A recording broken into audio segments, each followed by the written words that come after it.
याच्या पवित्र नावामध्ये मी आपल्या सर्वांचे पुन्हा एक वार हार्दिक स्वागत करत आहे. आज जरी आपण संख्येने कमी असलो तरी देखील देवाच्या नावामध्ये एकत्रित आलेलो आहोत, म्हणून देवाची उपस्थिती ह्या ठिकाणी आहे. तर आपण आजच्या अभ्यासक्रमाकडे वळण्या अगोदर पुन्हा एक वार देवाला विनंती करूया की आपल्याला त्यांना मार्गदर्शन करावं. गुडघे टेकू आणि प्रार्थना करू. जिवंत परमेश्वर देवा, आज या सायंकाळच्या समयी आम्ही लीन आणि नम्र अंतकरणाने तुमच्याकडे आलेलो आहोत. आमच्यामध्ये काहीच पात्रता नाही, तरी देखील तुम्ही आम्हाला आज तुमच्या चरणी येऊन तुमचं वचन शिकण्याची संधी दिलेली आहे. प्रार्थना विनंती करत आहोत की आजच्या ह्या वचनावरती तुमचा विपुल असा आशीर्वाद पाठवा. या वचनाद्वारे आमच्या अंतकरणाला सांत्वन मिळावं, आमच्या अंतकरणाला एक स्फूर्ती, एक ऊर्जा मिळावी, जेणेकरून सार्वकालिक जीवनाची वाटचाल करत असताना जे काय त्रास संकट आमच्या आयुष्यामध्ये आहेत त्या पूर्ण त्रास संकटावरती मात करण्यासाठी आम्हाला मदत होईल. प्रार्थना करत आहोत की आजचं जे सत्य आहे ते फक्त माहितीच्या रूपामध्ये आम्हाला त्याचा स्वीकार न करता आम्हाला ते प्रेम, ते सत्य जे आहे ते आमचं अंतकरण बदलणारं सत्य आहे, अशा प्रकारे आम्ही ते सत्य स्वीकारावं, म्हणून तुम्ही आम्हाला मदत करा. आमची पाप, आमची पातके, अपराध जे आहेत त्यांचे दैनंदिन कृपेने क्षमा करा. शुद्ध अंतकरण आणि शुद्ध विचार द्या. प्रार्थना करत आहोत की या सर्व गोष्टी ज्या आहेत आम्ही तुमच्या अधीन स्वाधीन करत आहोत.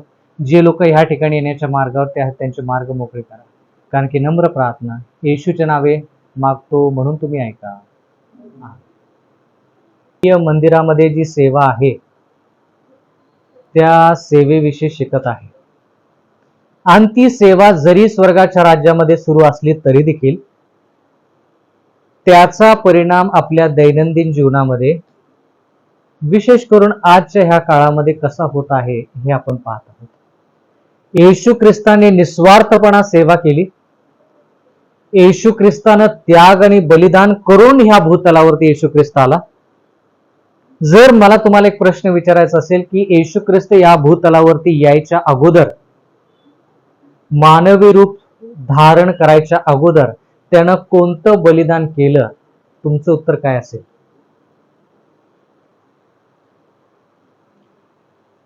कोणता त्याग त्यानं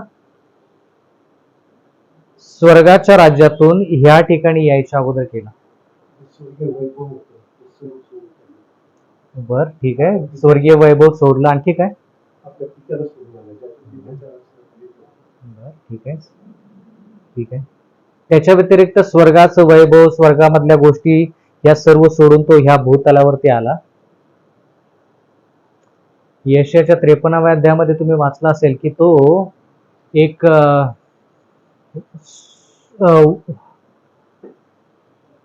अंकुरासारखा वाढला.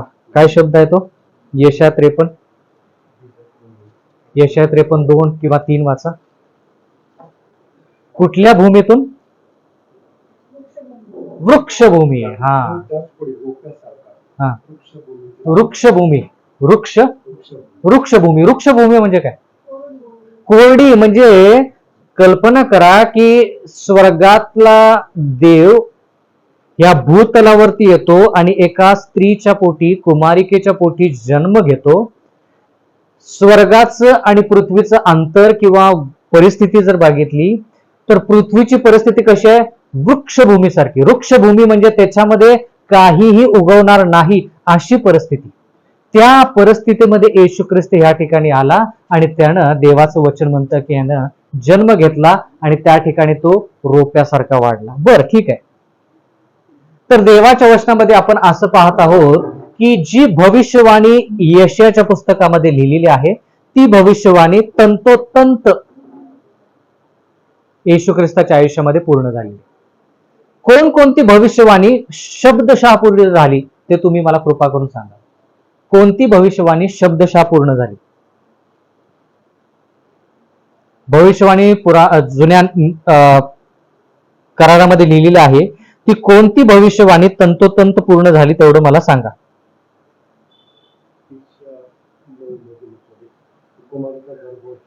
बर, कुमारिका गर्भवती होईल. आणखी काय? बर, आणखी काय? कोणती कोणती भविष्यवाणी?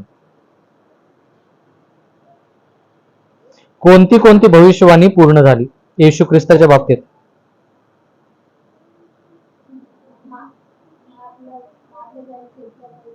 बर, तुम्ही मला हे सांगू शकाल का की येशू ख्रिस्ताची जुन्या करारामध्ये जी भविष्यवाणी आहे ते कोणते वचन आहेत आणि नवीन करारामध्ये ती कशी पूर्ण झाली? वचन सांगू शकाल? यशा 53. बर, नाही, तुम्ही दोन्ही गोष्टी जुन्या करारातल्या सांगत आहात. मला असं पाहिजे की जुन्या करारामधले येशू ख्रिस्ताविषयी लिहिलेली भविष्यवाणी नवीन करारामध्ये ती पूर्ण कशी झाली? तुम्ही जे बोलला ते बरोबर आहे, पण जुन्या करारामधल्या गोष्टी. येशूचा जन्म कुठे झाला सांगितलं होतं? कुठं? बर बर, यशामध्ये कुठं सांगितलंय येशू ख्रिस्त? 9 अध्याय 7 वचन 6 वचन काय आहे? कारण आंबासाठी बाळ जन्मला आहे, हा, आंबास पुत्र दिला आहे, हा, त्याच्या खांद्यावर सत्ता आहे, हा, त्याला अद्भुत मंत्री व समस्त देव सनातन पिता बर, शांतीचा अधिपती. हा, बर. आता हे नवीन करारामध्ये काय पूर्ण झालं?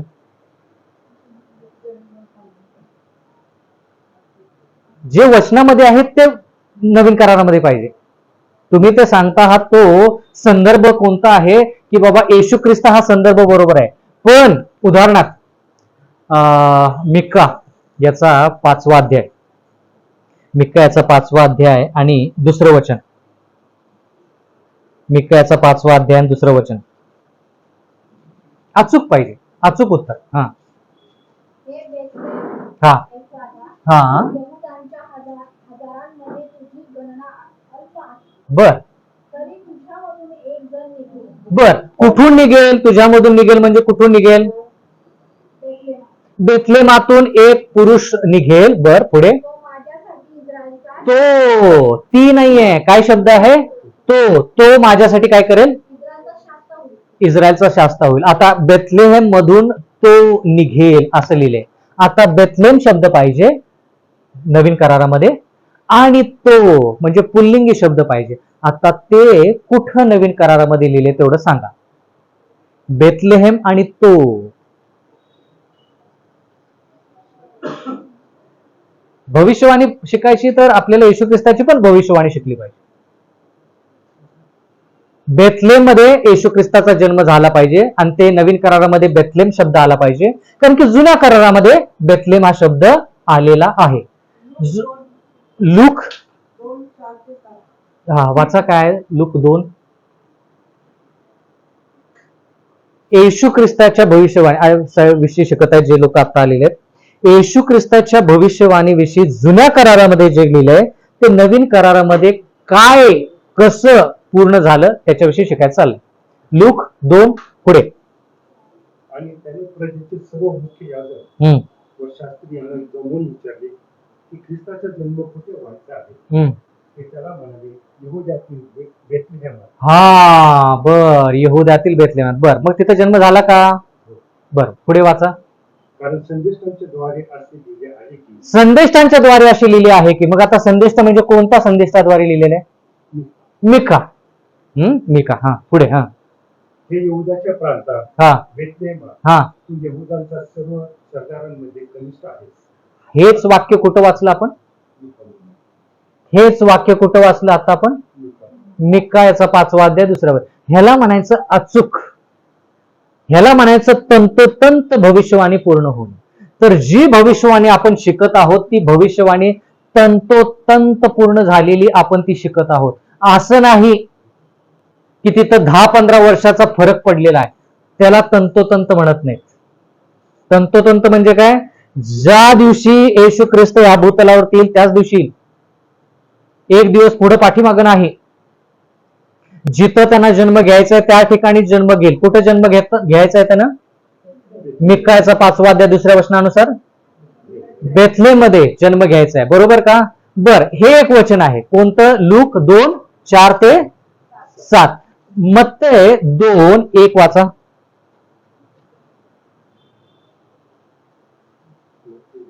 मत्तय 2रा अध्याय 1लं वचन. हा, हा, हा, बरोबर आलं का सगळं उत्तर? बेथलेम शब्द आला, येशू ख्रिस्त शब्द आला. येशू ख्रिस्त म्हणजे तो, ती म्हणू शकत नाही आपण येशू ख्रिस्ताला, कारण की मिक्कामध्ये काय शब्द वापरलाय? तो, म्हणजे पुल्लिंग शब्द आहे. म्हणून ह्या ठिकाणी ज्यावेळेस भविष्यवाणी शिकतो त्यावेळेस मोघम, अंदाज पंचे काही बोलायचं नाही. मोघम काही न बोलता ते शब्द तंतोतंत त्या ठिकाणी वापरले गेले पाहिजेत. बर, नेहमीप्रमाणे प्रचारकाचा नियम, मला त्याचं पालन केलं पाहिजे. काय प्रचारकाचा नियम? प्रत्येक प्रचारकानं तो नियम पाळला पाहिजे. कोणता सांगितलं होता? उजळणी. देवाचं वचन म्हणतं की प्रत्येक प्रचारकानं ज्या गोष्टी त्यानं शिकवल्या त्या वारंवार त्याची उजळणी केली पाहिजे. एक वेळेस बोलून प्रचारकानं थांबायचं नाही, ते वारंवार काय केलं पाहिजे? उजळणी झाली पाहिजे. दानियेलच्या दुसऱ्या अध्यायामध्ये बंधू सुयश, तुम्हाला दानियल 2 मध्ये कोणती गोष्ट आवडली? दानियल 2 मध्ये का नाही आवडली ते पण सांगा, की दानियल 2 मध्ये मला काय एवढं काय आवडलं नाही, दुसऱ्या कोणत्या तरी अध्याय मला मध्ये खूप आवडलं. सांगा, दानियल 2 मध्ये तुम्हाला हृदयस्पर्शी गोष्ट कोणती आवडली? दुसऱ्यांकडे पण येणार आहे मी हळूहळू, तयारीत राहा. हाच प्रश्न आहे वेगवेगळ्या अध्यायाद्वारे. आवडली एखादी गोष्ट दानियल 2 मध्ये? सुयश बंधू, बरं दानियल 2 मध्ये काय आहे ते पहिलं शिकूया. काय आहे त्याच्यामध्ये? नबुकदनेझरला मिळालेलं स्वप्न, तो स्वप्न विसरला. दानियेलाला ते स्वप्न मिळालं. नबुकदनेझर स्वप्न पाहून दचकून उठला, दानियल उठला नाही. बर, दानियेलानं स्वप्न सांगितलं, 1 2 3 4 सगळे एका पाठीमागे एक राज्य सांगितले. बरोबर, पहिलं राज्य त्यानं कोणतं सांगितलं? सोन्याचं डोकं. त्याचा अर्थ ते राज्य बाबेलचं आहे. बरं, त्याच्यानंतर स्वप्न सांगितलं, मग त्याच्यानंतर दुसरं राज्य, तिसरं राज्य, चौथं राज्य. पाऊल जे आहे ते लोखंड आणि मातीचे आहेत.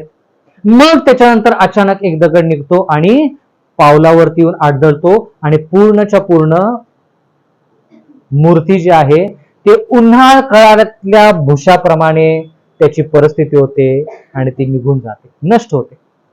एवढं आपण शिकलो दुसऱ्या अध्यायामध्ये. याच्यामध्ये तुम्हाला काय आवडलं?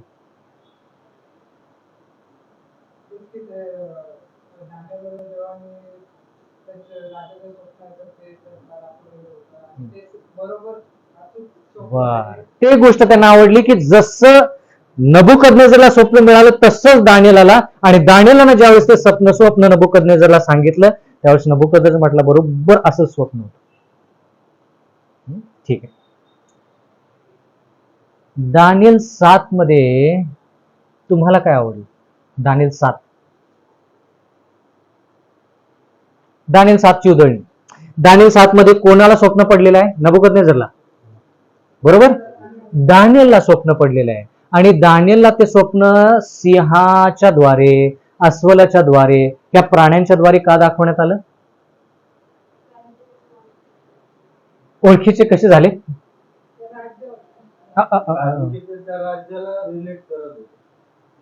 नाही, पण हे पण राज्याला संबंधित होते, पण सिंह का? 7व्या अध्यायाच्या अगोदर 6व्या अध्यायामध्ये दानियेलाला सिंहाच्या गुहेत टाकले होतं. म्हटल्यानंतर दिवस रात्र त्यानं सिंहाला पाहिलेलं आहे.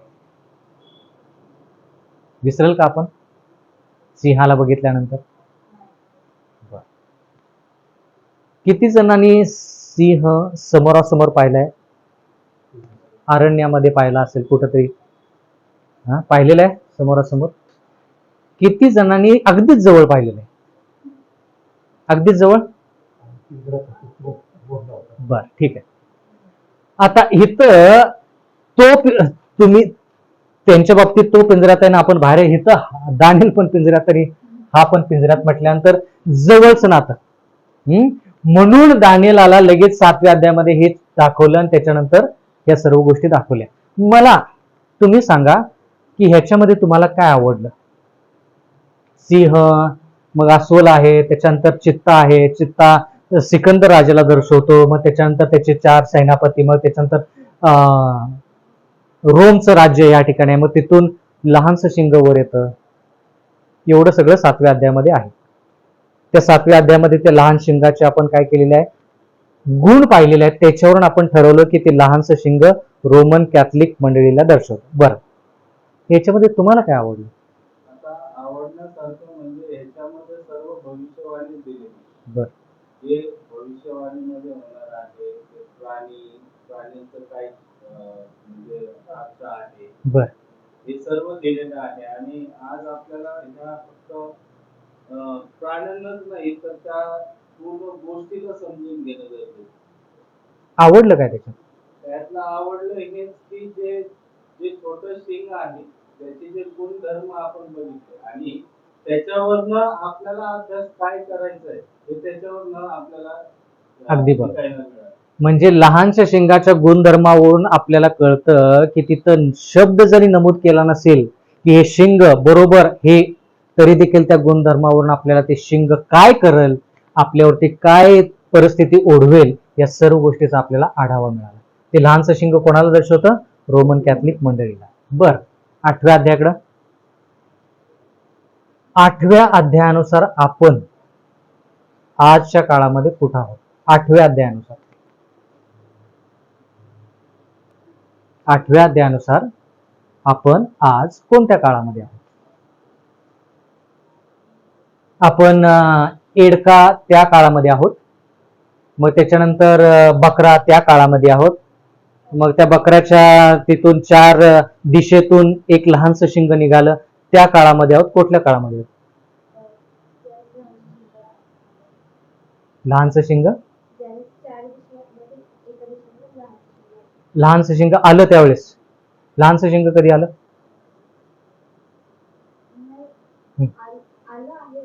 आलं आहे. बरं, आणि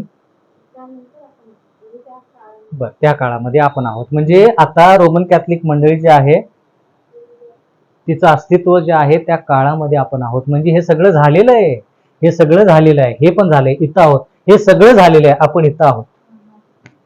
काळानुसार काळानुसार काळानुसार बर, दानियल 8:11 मध्ये जे पवित्र स्थान आहे ते देवाचं पवित्र स्थान आहे का कोणाचं पवित्र स्थान आहे, ते का आहे? दानियल 8:11 मध्ये ते विधर्मी रोमचं पवित्र स्थान आहे. का? कारण त्या ठिकाणी ज्या कॅथलिक आध्यात्मिक रोम येण्याच्या अगोदर तिथं मूर्तीपूजक हे लोक राहत होते. म्हणजे मूर्तीपूजक रोम होते, विधर्मी रोम, मूर्तीपूजक. त्या ठिकाणी ते त्याचं त्या लोकांचं पवित्र स्थान आहे. त्या ठिकाणी विधर्मी देव देवतांना. पण ते पवित्र स्थान कोणाचं आहे? विधर्मी रोम का कोणाचं रोम?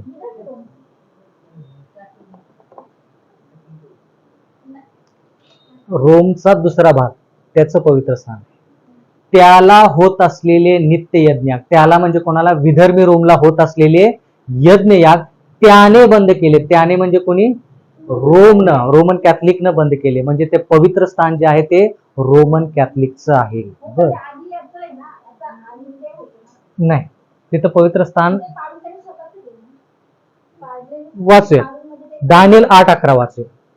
दानियल 8:11. एवढेच नव्हे तर त्या गणांच्या अधिपतींबरोबर तो स्पर्धा करू लागला. त्याला नित्य होत असलेले यज्ञयाग त्याने बंद केले आणि त्याचे पवित्र स्थान पाडून टाकले.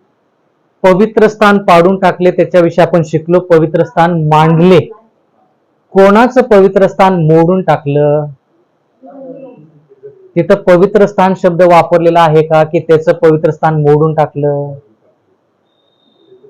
तिथं फक्त लिहिलंय नित्याचा यज्ञयाग त्याने बंद केला आणि त्याने त्याचे म्हणजे स्वतःचे पवित्र स्थान त्या ठिकाणी स्थापित केले. बरोबर? तर आता जरा लक्ष द्या. पवित्र स्थान जो आहे ते कोणाचं आहे? रोमचं आहे, पण विशेष करून रोमचा दुसरा भाग. बरं, ठीक आहे. दानियल 8:13 मध्ये जे उल्लेख आहे तो कशाबद्दलचा उल्लेख आहे? दानियल 8:13 मध्ये काय काय आहे? त्या दानियल 8:13 मध्ये पाठीमागे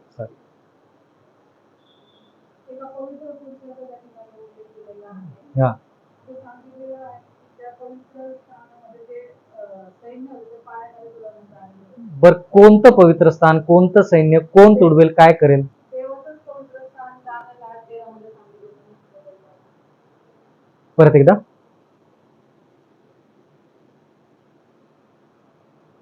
मी ऐकलं नाही म्हणून परत एकदा. ते पवित्र स्थान जे त्या ठिकाणी आहे ते देवाचं पवित्र स्थान आहे. बरं, ठीक आहे. आणि जे देवाचे लोक आहेत त्या ठिकाणी रंग फिरवण्यात आलेलं. बर, सैन्य शब्द वापरलाय ते. बर, कोण काय करेल त्या ठिकाणी, कोण करेल ती गोष्ट?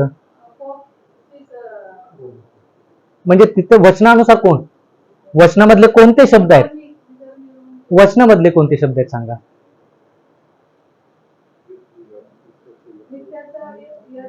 नित्याचा यज्ञयाग. बर बर, मुद्दा नंबर 1 नित्याचा यज्ञयाग. मुद्दा नंबर 2 विध्वंसमूलक पातक. नित्याचा यज्ञयाग दानिएल 8:11 प्रमाणे विधर्मी रोग. विध्वंसमूलक पातक म्हणजे कोण? रोम, म्हणजे रोमन कॅथलिक मंडळी. हे दोन्ही मिळून काय करणार आहेत? देवाचं पवित्र स्थान आणि देवाचं सैन्य म्हणजे देवाच्या लोकांना काय करतील?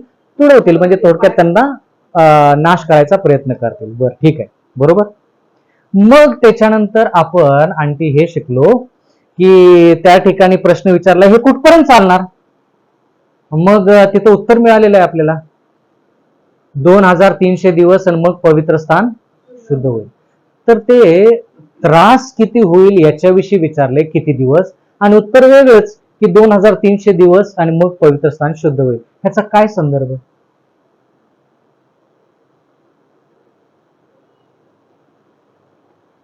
त्याचा काय संदर्भ? प्रश्न काय आहे? कुठवर हा त्रास होईल, पण उत्तर काय?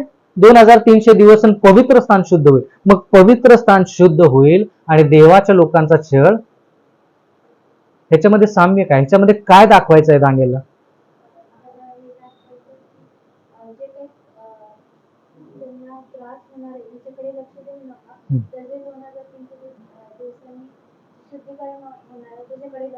म्हणजे थोडक्यात काय की येशू ख्रिस्ताकडून लक्ष तुमचं दुसरीकडे जाता कामा नये. लहानसं शिंग जे काय आहे तो अंतिख्रिस्त आहे. अंतिख्रिस्त म्हणजे काय? ख्रिस्ताच्या फक्त विरोधात नाही, ख्रिस्ताच्या जागी, त्याला म्हणायचं अंतिख्रिस्त, अँटी क्राइस्ट इंग्लिशमध्ये. अँटी क्राइस्ट म्हणजे फक्त ख्रिस्ताच्या विरोधातच नाही तर ख्रिस्ताच्या जागी. मला सांगा, ख्रिस्ताच्या विरोधात जास्त भयंकर का ख्रिस्ताच्या जागी? हा, म्हणून देवाचं वचन म्हणतं की अंतिख्रिस्ताकडे फक्त जास्त लक्ष न देता तुम्ही ख्रिस्ताकडे लक्ष द्या. सार्वकालिक जीवन ख्रिस्ताकडून तुम्हाला मिळेल. बर, ठीक आहे. पुढचा प्रश्न की दानिएल 8:14 मध्ये 2300 दिवसाची भविष्यवाणी आहे. त्याची सुरुवात ज्यावेळेस आपण पाहिली, वचन काही वाचली, तर तिथं 70 आठवड्याचा उल्लेख आहे. तर ते 70 आठवडे आपण 490 वर्ष असे मोजले. तर 490 वर्ष कोणासाठी आहेत? त्या देवाच्या लोकांनी काय करायचं आहे ते 490 वर्षामध्ये?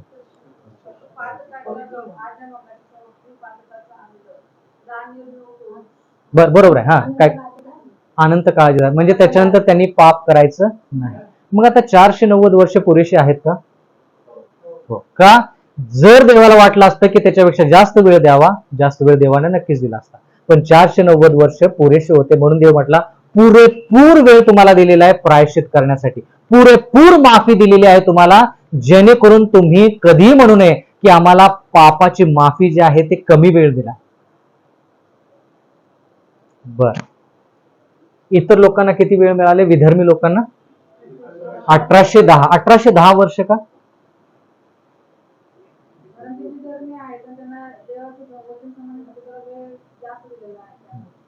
म्हणजे थोडक्यात काय, देवाच्या लोकांना पण भरपूर वेळ मिळाला, तसाच भरपूर वेळ विधर्मी लोकांना दिला पाहिजे. देव न्यायी आहे, देव न्यायी आहे. देव एकाला करत नाही. देव म्हणतो की, आता उदाहरण, जर सरांची पातळी असेल की त्यांना 1च वर्ष मध्ये ख्रिस्त कळाला आणि ख्रिस्ती ते झाले, तर देव म्हणेल की 1 वर्ष त्यांच्यासाठी पुरेसे. पण देव जर म्हटला, मी शैलेश, ह्या व्यक्तीसाठी 1 वर्ष पुरेसं नाही, त्याला 5 वर्ष पाहिजे, तर मग देव अन्यायी आहे का? त्यांच्यासाठी 1 वर्ष आणि माझ्यासाठी 5 वर्ष का? विचारसरणी वेगळी, पातळी वेगळी, प्रत्येकाची क्षमता वेगळी. क्षमतेनुसार देव त्याला काय करत असतो? मदत करत असतो. म्हणून देवाचं वचन म्हणतं की देव सगळ्यांनाच एकाच तराजूमध्ये, एकाच तागडीमध्ये तोलत नाही. तो काय करतो? तागडी जरी एक असली तरी देखील देव म्हणतो की बाबा प्रत्येकाला वेळ वेगवेगळी दिलेली आहे. कळालं? आता देवाच्या वचनाकडे आपण जाऊया. देवाच्या वचनामध्ये आपण असं पाहिलेलं आहे की त्या ठिकाणी 70 आठवडे जे आहेत ते 70 आठवड्याची सुरुवात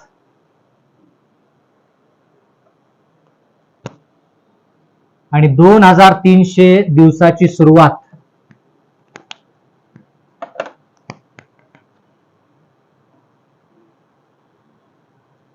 आता वर्ष लिहूया आपण. बर, ठीक आहे. 1 दिवस म्हणजे 1 वर्ष. हे मॅडम तुम्ही आम्हाला सांगा की आपण कुठं वाचलं? 1 दिवस म्हणजे 1 वर्ष वाचलं, अभ्यास केला? 1 दिवस म्हणजे 1 वर्ष. 1 दिवस म्हणजे 1 वर्ष कुठं राहुल? 1 दिवस म्हणजे शिकलोय. बरं, ठीक आहे. कोणाला आठवतं? एजेकेल 4:6. आणखी काय? गणना 14:34. 2 वचनं आहेत, जास्त वचनं नाही आहेत. ते वचनं फक्त भविष्यवाणीसाठी लागू आहेत. ज्या ठिकाणी 1 वर्ष म्हणजे 1 दिवस किंवा 1 दिवस म्हणजे 1 वर्ष. पण उत्पत्तीमध्ये जे 6 दिवस आहेत आणि 7वा दिवस विसाव्याचा आहे, त्या ठिकाणी भविष्यवाणीचा प्रकारच नाहीये. पहिल्या दिवशी देवाने हे केलं, ते दुसऱ्या दिवशी ते, तिसऱ्या दिवशी ते, चौथ्या दिवशी असं 7 दिवस आहेत. तिथं भविष्यवाणी देवानं केलेली नाही. म्हणून त्या ठिकाणी 1 दिवस म्हणजे एकच दिवस. पण तुम्हाला मला माहित आहे का की भविष्यवाणी व्यतिरिक्त देव म्हणतो की तुमच्यासाठी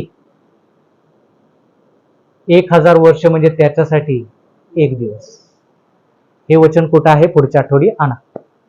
आपल्यासाठी 1000 वर्ष म्हणजे त्याच्यासाठी 1 दिवस.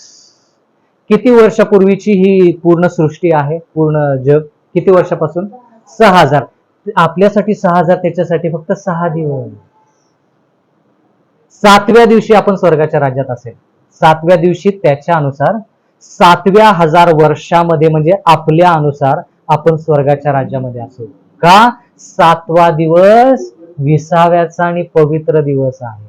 म्हणून आपण 7व्या 1000 वर्षामध्ये देवाच्या राज्यामध्ये असणार आहे. आणि 6000 वर्ष जवळपास पूर्ण होत आलेले आहेत.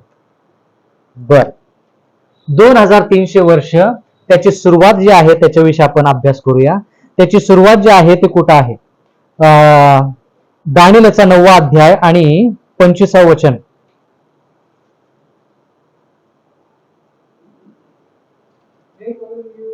हा,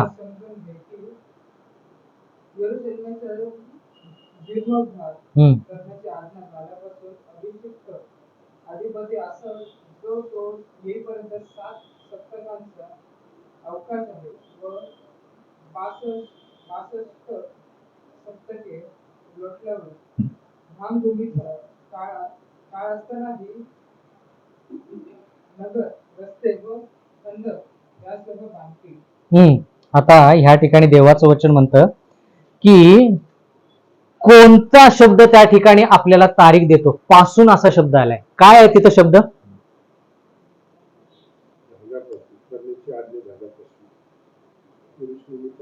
यरुशलेमचा जीर्णोद्धार झाल्यापासून. बरोबर?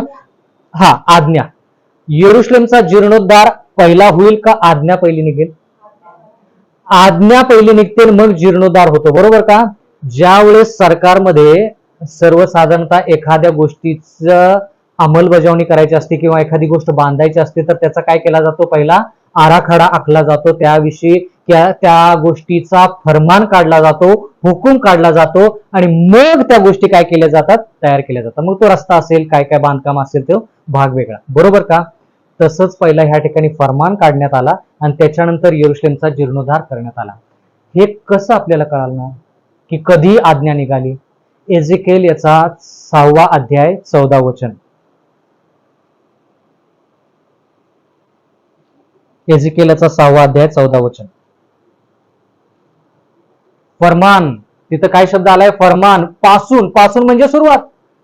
पासून शब्द आला की सुरुवात. सुरुवात कशाची? 2300 वर्षाची पण आणि 70 आठवडे जे आहेत दोन्हींची सुरुवात एकच आहे. का? कारण की दानियल 8:14, जरा लक्ष द्या, दानियल 8:14 पासून 2300 दिवसाविषयी जे लिहिलेलं आहे त्याची सुरुवात फक्त दानियल 9:25 मध्येच तुम्हाला पाहायला. दानियल 8:14 मध्ये जे लिहिलेलं आहे 2300 वर्ष आणि मग पवित्र स्थान शुद्ध होईल, पण त्याची सुरुवात कुठं आहे? सुरुवातीच्या बाबतीत कुठंच लिहिलेलं नाही. कुठपर्यंत आपण शोधत गेलो?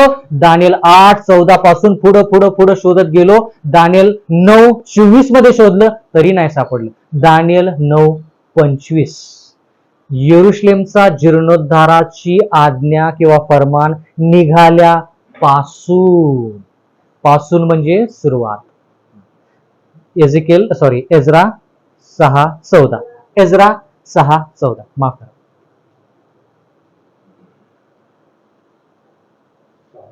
14. आगाय संदेष्टा हा. आणि जखऱ्या बिन इदो त्यांच्या संदेशामुळे यहुदी वडीलजन मंदिर बांधित राहिले. बर. आणि त्यात यश आले. इस्रायलच्या देवाच्या आज्ञेप्रमाणे आणि पारसाचे राजे कोरेश, दार्यावेश व अर्थशस्त्र यांच्या फरमानावरून हुकूम त्यांनी ते मंदिर बांधून पुरे केले. काय काय शब्द आला तिथं? कोरेश, दार्यावेश आणि कोण?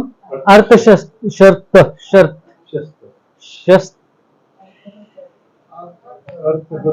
एक मिनिट.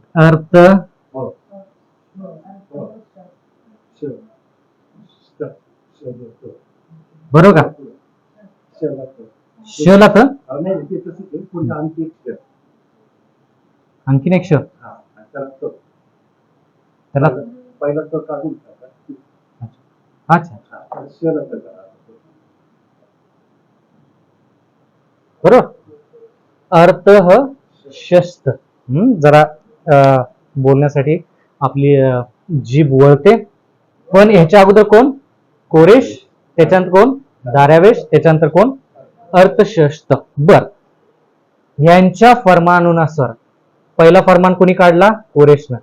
दुसरा फरमान दार्यावेशने. तिसरा फरमान कोणी काढला? अर्थशस्त्र. आता मला जरा सांगा, ज्यावेळेस तिसरा फरमान निघाला त्यावेळेसच खऱ्या अर्थानं बांधकामाला सुरुवात झाली. पहिले दोन ज्यावेळेस फरमान काढले त्यावेळेस काय काय लोक गेले, मग काय काय लोक पाठीमागे राहिले. त्याच्याविषयी आपण शिकलो की पाठीमागं कधीही राहायचं नाही. लोकांना ज्यावेळेस देव पुढे नेतो त्यावेळेस लोकांच्या संती जायचं. उदाहरण लोतचं आपण पाहिलं. लोत रेंगाळत राहिला, त्याच्यामुळं त्याच्या पत्नीचा नाश झाला. आता त्याला जबाबदार धरता येणार नाही, पण त्याची पत्नी जर लोत संती बाहेर पडले असते तर सगळेच बचावले असते. आणखी कोण रेंगाळत राहिलं? आणखी कुठं लोक रेंगाळत राहिले आणि त्यांच्यामुळे त्यांचा नाश झाला? कुठे रेंगाळत राहिले?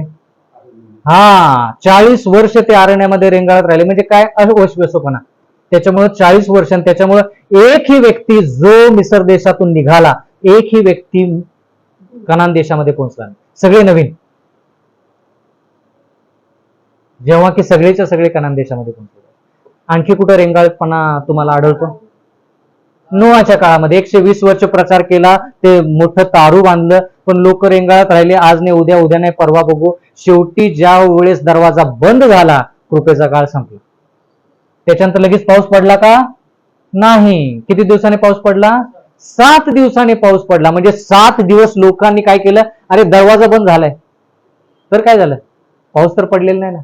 अहो पाऊस कधीही पडू दे, दरवाजा बंद झाला, प्रश्न मिटला. पाऊस आज पडू दे नाही तर 1 वर्षाने पडू दे, 1 वर्षानंतर पडल्यानंतर दरवाजा उघडेल का? दरवाजा बंद होता कामा नये. 490 वर्ष दरवाजा बंद, प्रश्न संपला. आणि 490 ज्यावेळेस पूर्ण होतात त्यावेळेस काय काय होतं यहुद्यामध्ये ते आपल्याला पाहिल्यानंतर आपल्याला वाटणार नाही की आपण येशू ख्रिस्ताच्या काळामध्ये असावं. इतकी दयनीय परिस्थिती देवाच्याच लोकांची झाली. शिकणार आहोत, टप्प्याटप्प्याने शिकणार आहोत. बर. तिसरा ज्यावेळेस फरमान निघाला त्यावेळेस त्यांनी काय केलं? वाटचाल केली. पण त्या तिसऱ्या फरमानामध्ये काय काय होतं हे तर माहित पाहिजे. मग त्याच्यासाठी आपल्याला एज्रा 7 कडे जावं लागतं.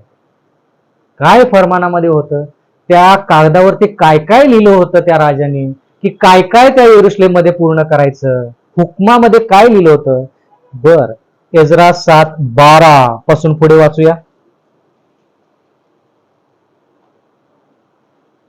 स्वर्गीय देवाच्या नियमशास्त्रात पारंगत शास्त्री एज्रा याजक यात राजाधिराज अशस्त्र हा इत्यादी हा मी असे फरमावितो की माझ्या राज्यात अर्थशास्त्राच्या पुढे काय शब्द आहे? जरा परत वाचा. इत्यादी हा इत्यादी. मी असे फरमावितो की बर, तो फरमान जो आहे तो कुणी काढलाय? मग अर्थात अर्थशास्त्र राजाने फरमान काढलेले. बर, त्या फरमानामध्ये काय काय आहे ते एजराकडे त्याची कॉपी आहे. फरमानामध्ये काय काय लिहिलेलं आहे त्याची एक कॉपी कोणाकडे आहे? एजराकडे आहे. कारण की एजराला ते घेऊन कुठे जायचंय? यरुशलेमकडे जायचंय आणि ते जे काय आहे त्या सर्व गोष्टी यरुशलेम मध्ये पूर्ण करायच्या आहेत. बरोबर. बर, पुढे वाचे.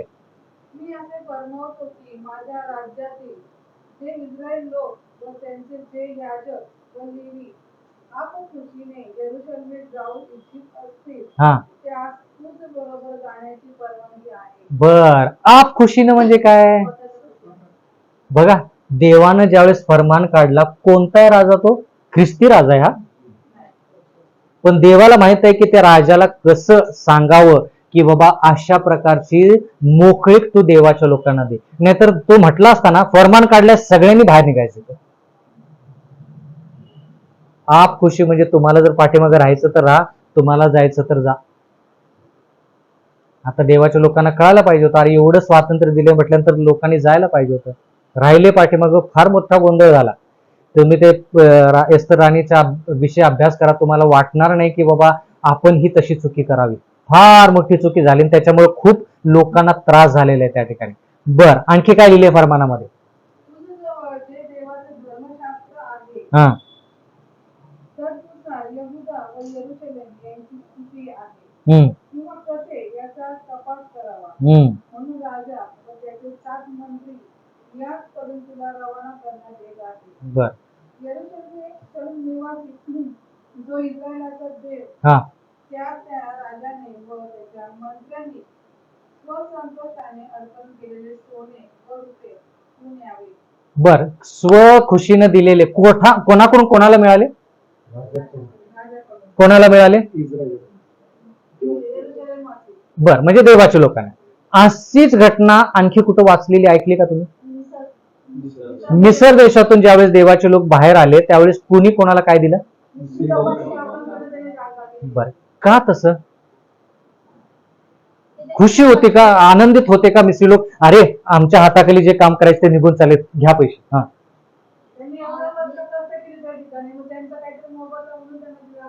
जेवढं कष्ट देवाच्या लोकांनी, बघा म्हणून म्हटलं ना मला देव फार आवडतो, कारण की देव न्यायी आहे.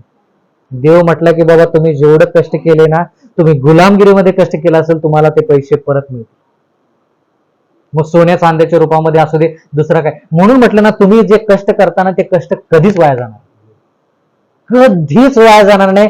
तुम्हाला त्या कष्टाचा मोबदला कुठल्या ना कुठल्या तरी मार्गाने मिळणार. देव काय करतो? देवाचं वचन म्हणतं की जो गरीबाला उसने देतो तो देवाला उधार देतो. आहे ना वचन?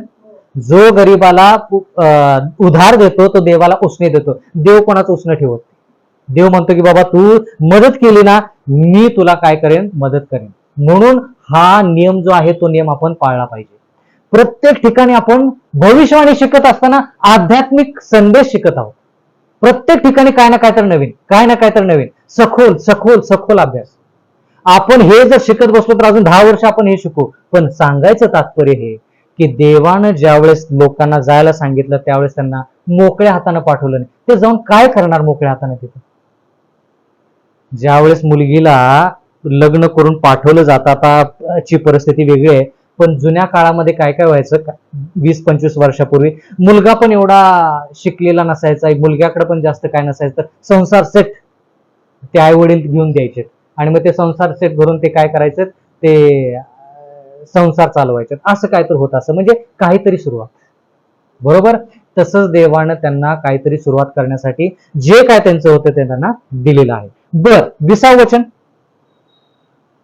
याहून आणखी देवाच्या मंदिरात लागणारे जे तुला द्यावे लागेल ते राजभांडारातून द्यावे.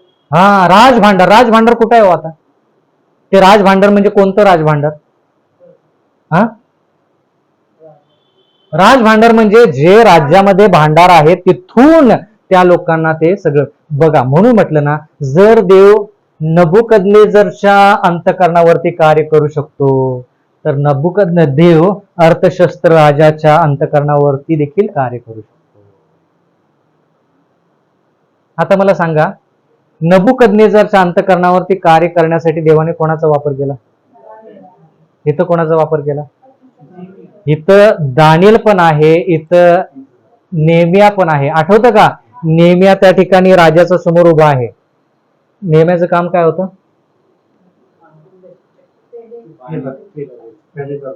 प्यालेदार होता, बरोबर.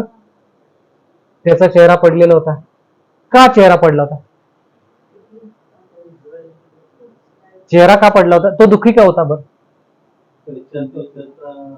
त्या म्हणजे येरुशलेम देशाचं एवढा वाईट परिस्थिती झाली होती, तर तो म्हटला की मी राजघराण्यामध्ये जरी असलो तरी मला त्याचा आनंद नाही. ह्याला म्हणायचं ख्रिस्ती आयुष्य. ख्रिस्ती आयुष्य म्हणजे माझे बंधू जे आहेत त्यांना तिकडे त्रास होत आहे, ते तिकडे आहेत, ते देवाचं मंदिर तुटून फुटून पडलेलं आहे, तिथं रस्ते व्यवस्थित नाहीत, मी इथं राजमहालामध्ये काय करत आहे? असाच विचार कोणी केला? मी राजमहालामध्ये काय करतोय? असाच विचार कोणी केला? आणि तो म्हटला की मी राजमहालात राहणार नाही, जे लोक त्रास संकट आहेत त्यांच्या संती मी त्रास संकट सहन करेन. नियमाच्या व्यतिरिक्त असा आणखी कोणी विचार केला? मोशे. तोच विचार कोणाचा आहे? येशू ख्रिस्ताचा आहे. म्हणून येशू ख्रिस्त तुम्हाला मोशेमध्ये बघायचा, येशू ख्रिस्त तुम्हाला नेहम्यामध्ये बघायचा आहे, येशू ख्रिस्त तुम्हाला एजरामध्ये बघायचा. हे सगळे जे आहेत ना, येशू ख्रिस्ताविषयी सांगतात.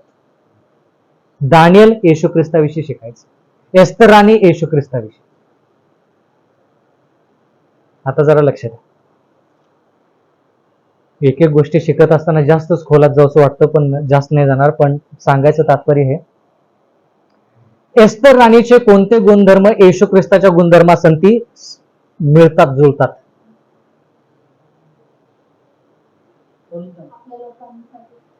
बरोबर का? बर, एस्तर राणीनं काय विचार केला त्या ठिकाणी? बलिदान म्हणजे नेमकं काय त्याने विचार केला? काय होता संदर्भ त्या ठिकाणी? सुटका, बरोबर आहे, पण काय केलं तिनं? काय केलं? हामान. हामान. हामान. तर तो त्या इस्रायली लोकांचा नाश करण्याचा त्याचा बेत होता, आणि त्या एस्तर राणीच्या याचा सुद्धा तो मोर्दकाय त्याचा सुद्धा वध करणार होता. तर नाही, ते दुरुस्त केलं, पण ते इस्रायल लोकांचा ते नाश करण्याचा हेतू होता, बेत.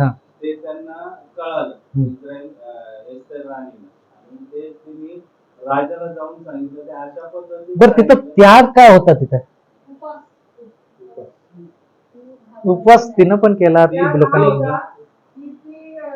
बर, त्याग उपवास पण त्यागामध्ये आला, त्याच्याविषयी जास्त काय त्याग केला? बरं, त्यावेळेस राजमहालात असं कोणालाही जाण्याची परवानगी नव्हती. राजमहालात राजाच्या समोर असंही कोणालाही जाता येत नाही. ती म्हटली की मी मेजवानी ठेवणार, आणि राजासमोर गेल्यानंतर जर हुकूम जरी निघाला की मला मृत्यूदंड येईल तरी देखील मी पत्करायला तयार आहे, पण माझ्या लोकांना मी वाचवणार. म्हणजे मृत्यूदंड जसा एस्तर राणीवरती आला तसाच मृत्यूदंड येशू ख्रिस्तावरती आला. मृत्यूदंड जरी आला तर चालेल, पण मी देवाच्या लोकांचा नाश होऊ देणार नाही. म्हणून बंधू आणि भगिनींनो, हा इतिहासाचा क्लास नाहीये शाळेतला की हा राजा आला आणि तो राजा आला आणि तो राजा. अजिबात नाही. ह्या ठिकाणी प्रत्येक ठिकाणी ख्रिस्त बघायचा आहे. बोललेलं कळालं? आता 25 वचन वाचलं? एजरा 7:25 वाचलं? हा, वाचा. हे इस्रा, तुला तुझ्या देवाने ज्ञान दिले, त्याच्या योग्य शास्त्रे व न्यायाधीश यांची नेमणूक कर. हा, ज्या वेळेस फरमान निघतो मग तो कोरेश काढू दे. कोरेश. दुसरा कोण? दारयावेश. तुम्ही जर हे दोन फरमान बघितले, 1 आणि 2, ते फरमान त्याच्यामध्ये थोडा फरक आहे आणि तिसऱ्या फरमानामध्ये थोडा फरक आहे. तिसऱ्या फरमानामध्ये अशा गोष्टी लिहिलेल्या आहेत की त्या ठिकाणी तुम्ही कायदा आणि सुव्यवस्था यरुशलेममध्ये स्थापन करायची. फक्त जमीन तुमच्याकडे आहे म्हणून ती जमीन देश म्हणून ग्रहित केली जात नाही. त्या ठिकाणी कायदा आणि सुव्यवस्था आली पाहिजे. बरोबर का? परत त्यांना जाऊन न्याय व्यवस्था स्थापित करावी लागेल. म्हणजे काय? 25 वचन परत वाचा. हे इज्रा, तुला तुझ्या देवाने ज्ञान दिले, त्याच्या योगे शास्त्रे व न्यायाधीश यांची नेमणूक कर. शास्त्रे आणि कोण? न्यायाधीश. कळालं का आता? न्यायाधीश जे आहेत त्यांची स्थापना झाली पाहिजे, शास्त्रे यांची स्थापना झाली, म्हणजे कायदा आणि सुव्यवस्था आली पाहिजे. बर, पुढे. तुझ्या देवाचे नियमशास्त्र जाणणाऱ्या अशा त्या महानगराच्या पश्चिमेकडील साऱ्या रहिवाशांचा त्यांनी न्याय करावा आणि त्या संबंधाने जे अज्ञानी आहे त्यास तुम्ही शिकवावे. बर, फक्त कायदा आणि सुव्यवस्था आणायचं नाही तर त्या गोष्टी त्या प्रजेला शिकवायच्या. किती चांगली गोष्ट. असं जर देश चालत असेल तर किती चांगली गोष्ट होईल की न्याय व्यवस्था जी आहे ती न्याय व्यवस्था प्रजेला पण माहित पाहिजे. पण काही काही देशामध्ये तसं होत नाही. न्याय व्यवस्था जी आहे ती न्याय व्यवस्था प्रजेला माहित नसते. बरं, आता जरा लक्ष द्या. तिथं फक्त रस्ते बांधणं आहे का? यरुशलेममध्ये नाही. तिथं फक्त डागडुजी करायची, लाईट लावायचे रस्त्याच्या बाजूला नाही. तिथं फक्त इमारती उभा करायच्या नाही. कायदा आणि सुव्यवस्था आणि शास्त्रे आणि न्यायाधीश जोपर्यंत स्थापन होत नाहीत, जोपर्यंत कायदा आणि सुव्यवस्था होत नाहीत, तोपर्यंत त्या देशाला देश म्हटलं जातं. बोलायला कळालं का? बर, पुढे 28 वचन. राजाचे मंत्री व राजाचे सर्व पराक्रमी सरकार यांची माझ्यावर दया व्हावी असे देवाने केले आहे. माझाच देव परमेश्वर याचा माझ्यावर वर्धनस्त होता.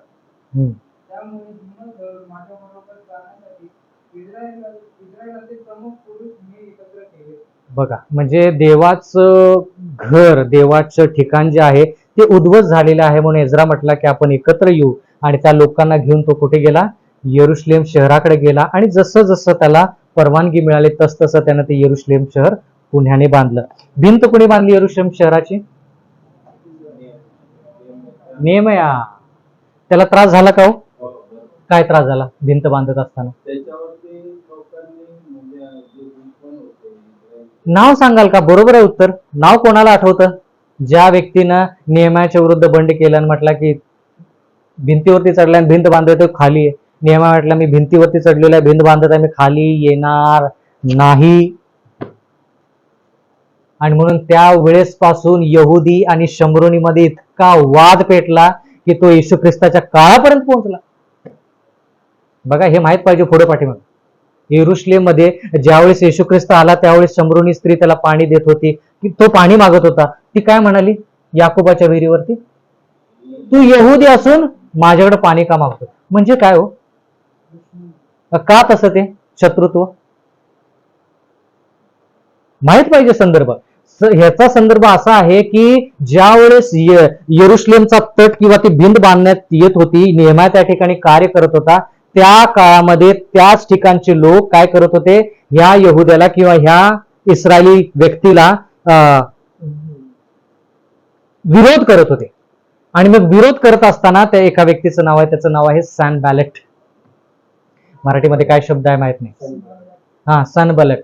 त्यानं काय केलं? विरोध केला. आणि त्यावेळेस पासून देवाचं मंदिर बांधत आहोत, देवानं सांगितलं भिंती बांधायला आणि तुम्ही विरोध करा. त्यावेळेस पासून जो तो संकट आणि ते विरोध जो झालेला आहे तो काळ कुठपर्यंत पोहोचला? येशू ख्रिस्ताच्या काळापर्यंत पोहोचला. आता जरा लक्ष द्या. यरुशलेम बांधण्याचा जो निर्धार आहे, हुकूम आहे, फरमान आहे, तो कधी निघाला? इतिहासानुसार. आध्यात्मिक इतिहास. दोन प्रकारचे इतिहास आहेत, एक जगिक इतिहास आणि दुसरा आध्यात्मिक इतिहास. I am talking about sacred history. आध्यात्मिक इतिहासानुसार जरा लक्ष द्या. ज्यावेळेस फरमान निघाला त्याची तारीख होती 457 ख्रिस्त पूर्व. 457 ख्रिस्त पूर्व म्हणजे काय हो? ख्रिस्त पूर्व म्हणजे काय? येशू ख्रिस्ताच्या अगोदर 457 वर्ष अगोदर ज्यावेळेस फरमान काढला. इथं बांधायला सुरुवात झालेली नाही. ज्यावेळेस जीर्णोद्धार काढण्याचा हुकूम निघतो त्या हुकुमाची तारीख आहे. दोन्हीमध्ये फरक आहे. जीर्णोद्धार करणं वेगळं आणि हुकूम काढणं वेगळं. हुकूम ज्यावेळेस निघाला त्यावेळेस 457 ख्रिस्तपूर्व, बरोबर का? मग त्याच्यानंतर त्यांनी यरुशलेम बांधायला सुरुवात केली आणि त्या ठिकाणी हा गोंधळ झाला. एका व्यक्तीनं सांगितलं की आम्हाला हे आवडत नाही ते आवडत नाही, त्यांनी विरोध केला भिंत बांधायचा. पण भिंत बांधली का गेली का? शेवटपर्यंत भिंत बांधली गेली. म्हणून आज मंडळीमध्ये, खऱ्या मंडळीमध्ये एक प्रकल्प राबवला जातो. ज्या ज्या वेळेस भिंत बांधली जाते, मी असं बघितलेलं आहे काय काय ठिकाणी, सगळ्याच ठिकाणी नाही, ज्या ज्या वेळेस भिंत बांधली जाते त्या त्यावेळेस त्या लोकांना टी शर्ट दिला जातो आणि त्या टी शर्ट वरती काय लिहिलं जातं? नेहमाया प्रोजेक्ट. नेहमाया प्रोजेक्ट म्हणजे नेहमायाचा प्रकल्प. म्हणजे भिंत बांधायचं चाललंय तर त्यांना वाटतं की अरे नेहम्यासारखी आपण पण काय करत आहोत, चर्चच्या भोवती भिंत बांधत आहोत किंवा शाळेच्या भोवती भिंत बांधत आहोत, म्हणून त्यांना टी शर्ट दिला जातो. म्हणजे थोडक्यात काय, नेहमायाची आठवण. तर ते करत असताना आता बघा, मला माहित नाही नेमकं कधी त्यांनी काम करायला सुरुवात केली, पण कल्पना करूया की 460च्या काळामध्ये त्यांनी भिंत बांधायला सुरुवात केली. त्यावेळेस जो गोंधळ झाला त्याच्यानंतर म्हणजे जवळपास 400 वर्ष तो गोंधळ राहिला. तो तिढा, तो विरोध येशू ख्रिस्ताच्या काळामध्ये 400 वर्ष. म्हणून म्हटलं ना, सैतानाला जर तुम्ही वाव दिली ना थोडी एकामेकाच्या विरोधात जाण्याचे, 400 वर्ष सैतान काय करतो? फिरवत बसतो लोकांना.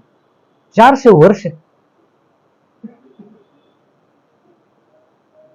आणि म्हणून देवाचं वचन म्हणतं, एक स्त्री येते देवा येशू ख्रिस्ताकडे म्हणते माझ्या मुलीला बरं कर. येशू ख्रिस्त म्हणतो की जे यहुद्यांसाठी आहे ते कोणासाठी नाही. तो संदर्भ बघा काय आहे. पण तरी पण ती महिला म्हणते की नाही नाही नाही, कुत्रे पण काय करतात, जे मेझावरती जो मालक खात असतो त्याच्यात तोंडातून खाली पडलेलं ते तर कमीत कमी त्या नोकराला मिळालं पाहिजे. तो संदर्भ तो आहे. हित गोंधळ झालेला तिथपर्यंत पोहोचलेला आहे. म्हणून देवाच्या लोकांमध्ये एकता जेवढी गरजेची आहे आज, त्याच्यासारखी एकता अगोदरच्या काळामध्ये गरजेची नव्हती, पण गरज आहे, पण आता जास्त गरज आहे. बघा, आपण भविष्यवाणी शिकत आहोत, किती सखोल अभ्यास आहे. या सर्व गोष्टीचा अभ्यास झाला पाहिजे. आज पण आपण भिंती बांधत आहोत. भिंती म्हणजे शारीरिक भिंतीच्या गोष्टी करत नाही, आध्यात्मिक भिंत. भिंत कशासाठी बांधली जाते? संरक्षण. आध्यात्मिक भिंत म्हणजे संरक्षण. आध्यात्मिक भिंत कशाची बांधणार तुम्ही? बरोबर का? वचनामध्ये म्हणजे थोडक्यात काय, वचनामध्ये काय काय आहे? नियम आहेत, बरोबर आहे. जवळच होतात की आज्ञा. तर ती भिंत जे आज तुम्हाला आणि मला बांधायची, ते 10 आज्ञा जे आहेत ते भिंत आहे. त्या भिंतीच्या आत आपल्याला राहायचं आहे, म्हणजे आपण सुरक्षित राहू आणि सार्वकालिक जीवन आपल्याला. कळलं? तर देवाला ह्या ठिकाणी सांगायचं आहे की 457 ख्रिस्तपूर्वच्या काळामध्ये आज्ञा निघाली की तुम्ही यरुशलेमचा जीर्णोद्धार करा, म्हणजे यरुशलेम पुन्हाने बांधा. आणि त्यावेळेस पासून 2300 दिवसाची किंवा वर्षाची सुरुवात झाली आणि त्याच वेळेस 70 आठवडे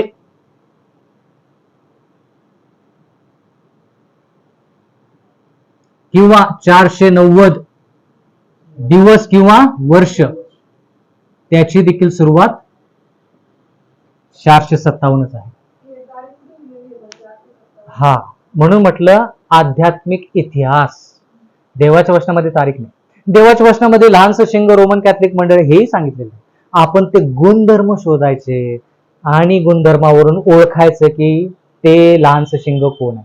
का बायबलमध्ये लिहिलं नाही रोमन कॅथलिक मंडळ? किती शब्द रोमन कॅथलिक मंडळ, 3 शब्द लिहिता आले नाहीत का दानिएलाला? का लिहिले नाहीत? 3 शब्द लिहायचे. आता लिहिलं ना तिथं की हे 2 शिंगाचा एडका. दानिएल 8:20 मध्ये काय लिहिलंय? मेदी पारशीचं राज्य लिहिलंय ना. मग इथं काय लिहिलंय? तो बकरा जो आहे, जो 1 शिंगाचा आहे, तो ग्रीसचं राज्य. सांगायचं ना रोमन कॅथलिक म्हणजे, का नाही लिहिलं? आतापर्यंत तुमच्यापर्यंत बायबल पोहोचलं नसतं. लोकांनी कधीच ते बायबल नष्ट केलं असतं. हा एक मुद्दा. दुसरी गोष्ट की देवाची इच्छा आहे की तुम्ही आणि मी घाम फुटूपर्यंत, मेंदूला घाम फुटूपर्यंत अभ्यास करायचा. जो अभ्यास करेल त्यालाच मिळेल. म्हणून म्हटलं की मेंदूला घाम फुटूपर्यंत अभ्यास झाला पाहिजे. दानिएल आणि प्रगटीकरण म्हणजे तेच आहे. बाकीचे पुस्तकं सोपे आहेत, वाचलं की कळतं. हे तर एक कण एक खडान खडा माहित पाहिजे. लोक विचारतील तुम्हाला की 2-3 फरमान काढले, तुम्ही तिसरा फरमान का घेता? माहित पाहिजे की तिसरा फरमान का. एजरा 6:14 मध्ये कोरेशने पण फरमान काढला, दार्यावेशने काढला, अर्थशहस्त राजाने पण फरमान काढला. पण हाच फरमान का? कारण की हा फरमान परिपूर्ण आहे. पहिले फरमानाची अंमलबजावणी झाली नाही. हा फरमान आणखीन जास्त परिपूर्ण आहे, म्हणून आम्ही हा फरमान घेतो. कारण की मी तुम्हाला सांगतो, येणाऱ्या काळामध्ये लोक तुम्हाला म्हणायच्या 457 कसं काय, 490 मोजा ही तारीख कशी काय. ते म्हणतील तुम्ही स्वतःच्याच तारखेकडे यायचंय म्हणून तुम्ही ह्या तारखा घेता. तुम्हाला उत्तर माहित पाहिजे. नाही बाबा, पहिला फरमान दुसरा फरमान एवढी अंमलबजावणी झाली नाही, त्या ठिकाणी जास्त सविस्तररित्या फरमानामध्ये लिहिले गेलं नाही, त्या ठिकाणी न्याय शास्त्र याच्याविषयी जास्त उल्लेख नाही, पण ह्या ठिकाणी जास्त उल्लेख आहे. तिसऱ्या फरमानामध्ये प्रत्येक प्रश्नाचं उत्तर तुम्हाला देता आलं पाहिजे. थोडक्यात काय, तुम्ही विश्वास जो दाखवता ना, तो विश्वास का आहे त्याचं उत्तर तुम्हाला देता आलं पाहिजे. कारणे दाखवा, नोटीस तुमच्यावरती येईल आध्यात्मिकरित्या. कळालं? 457 ख्रिस्तपूर्व इथून सुरुवात झालेली आहे. कशासाठी? देवाचे लोक म्हणजे त्यांना 490 वर्षाची जी मुभा मिळालेली आहे. मुभा कशासाठी मिळालेली आहे? पाप करण्यासाठी का पाप बंद करण्यासाठी? पण जर एखादा व्यक्ती माझ्यासारखा तुमच्यासारखा दुष्ट विचारांचा असेल तर तो काय म्हणेल, 490 वर्ष आहेत ना, पाप करत राहायचं, 490व्या वर्षी काय करायचं? प्रायश्चित करायचं.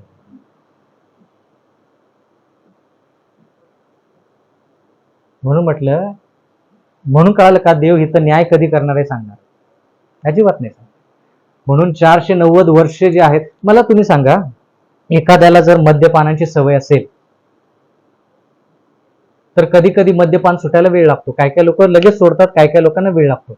बरोबर? किती वेळ लागतो? मला कोणतं सांगितलं की बुलढाण्याला जातो न सांगता दारू सोडवा, बुलढाण्याला जातं. काय काय लोक 12-13 वेळा जातात तरी देखील त्यांना काही दारू सुटत नाही. वेळ लागतो. बरोबर?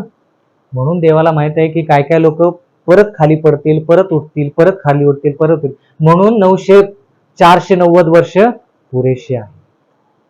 पण जो दानिएला सारखा आहे, नेहमाया सारखा आहे, एजरा सारखा आहे, तो म्हणेल 490 वर्ष कशासाठी मी वाट बघू? देव माझा आणि मी देवाचा. आजच देवा मी माझं आयुष्य तुला वाहून देतो. जोपर्यंत आपल्यासाठी कृपेचं काळ आहे, म्हणजे आपलं जोपर्यंत त्रास चालू आहे, आपल्याला माहिती नाही उद्या आपलं मरण एका तासावर नाही. मरणाचा एक भाग वेगळा. बरोबर आहे तुमचं. जोपर्यंत आपण जीवन नाही तोपर्यंत आपल्याला वेळ आहे की आपण आपल्या पापांची कबुली देऊ.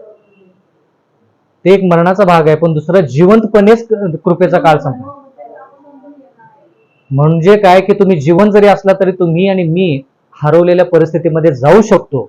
म्हणून आपण फक्त मरणाचीच वाट न बघता आपला कृपेचा काळ कधी संपेल याच्याकडे आपलं लक्ष पाहिजे. बर, 457 ख्रिस्तपूर्व पासून 70 आठवडे सुरू झालेले आहेत. 490 देवाच्या लोकांचे, दानिएल आणि त्याच्या लोकांचे सुरू झालेले. बर, 2300 वर्षाची सुरुवात देखील 457 ला सुरू झालेली आहे. असं केलं. देव न्यायी आहे. देव असं नाही करत, मला माहित आहे पर्याय आहे पण मी तरी पण तुम्हाला त्रास देणार, तरी पण तुमचा नाश करणार. असं देव करत नाही. नाही. पर्याय नाही म्हणून एस्तर राणीचं लग्न विधर्मी राजसंती झालं आणि त्याच्यामुळे काय झालं, त्या ठिकाणी त्याचा बचाव झालेला. कळालं का? म्हणून भरपूर असे उदाहरणं मी तुम्हाला देऊ शकतो ज्या ठिकाणी देवाकडे पर्यायच नाही.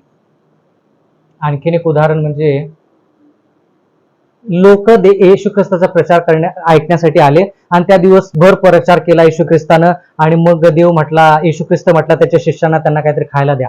मग येशू शिष्य म्हटलं की आमच्याकडे खायला काय नाही, त्यांना जवळच्या गावामध्ये जाऊ दे आणि त्यांना जेवण जीव दे. येशू ख्रिस्त म्हटलं त्या ठिकाणी की जवळच्या गावामध्ये जाऊपर्यंत ते बेशुद्ध पडतील, ते आजारी पडतील आणि काय काय खूप गोष्टी होतील. तुम्ही त्यांना काय करा, जेवण पुरवा. मग जेवण काय पुरवलं त्या ठिकाणी? जो देवांचा देव, प्रभूंचा प्रभू, तो आकाशातून मन्ना पाडू शकला नसता का? पण देवानं मग ते तसं का केलं? 2च माशी 5च भाकरी, त्याच गोष्टीमध्ये त्यानं काय केलं, आशीर्वाद मागवला, 5000 लोकांना खायला घातलं. तसं का केलं? काय दाखवायचं येशू ख्रिस्ताला त्यातून की मी हताश झालोय, माझ्यामध्ये ताकद नाही? मग ताकदच नाही तर मग 2 मासे आणि 5 भाकरी त्याचे ते बहुगुणित कसे झाले? काहीच ताकद नाही तर का तसं? येशू ख्रिस्ताला त्या ठिकाणी हेच सांगायचंय की मी मनुष्य आहे, 100% मनुष्य आहे. जी परिस्थिती माझ्या समोर आहे त्या परिस्थितीमध्ये सर्वोत्कृष्ट गोष्ट कोणती ती मला करायची. सर्वोत्कृष्ट गोष्ट कोणती? 2 मासे आणि 5 भाकरी. देवा मी काय करू? देव म्हटला की प्रार्थना कर, मी ते बहुगुणित करेन.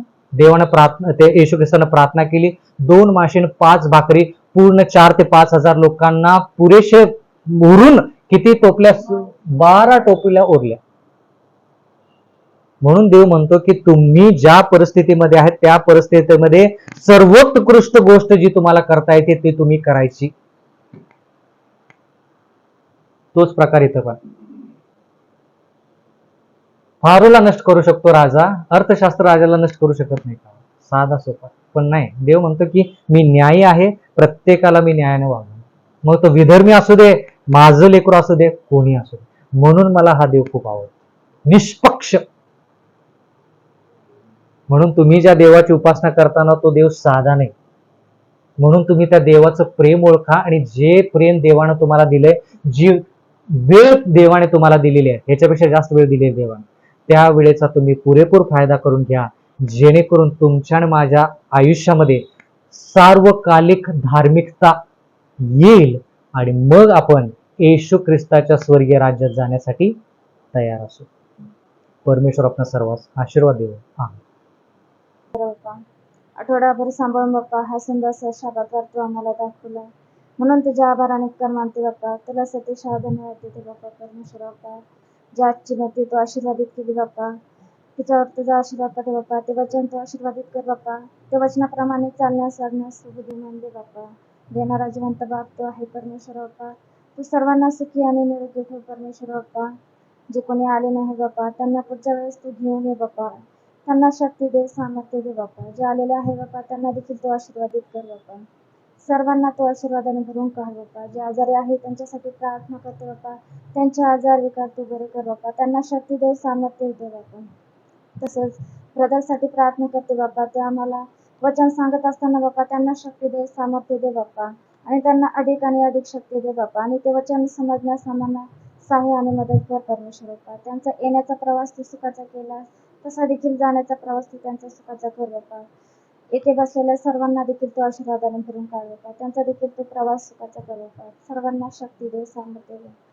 शेवटी काय मागू समजत नाही, देणारा आणि प्रेम नाजवंत बाप तूच आहे. तुझ्या गोड आणि प्रिय नाथ मागते म्हणून तो आहे. आमेन.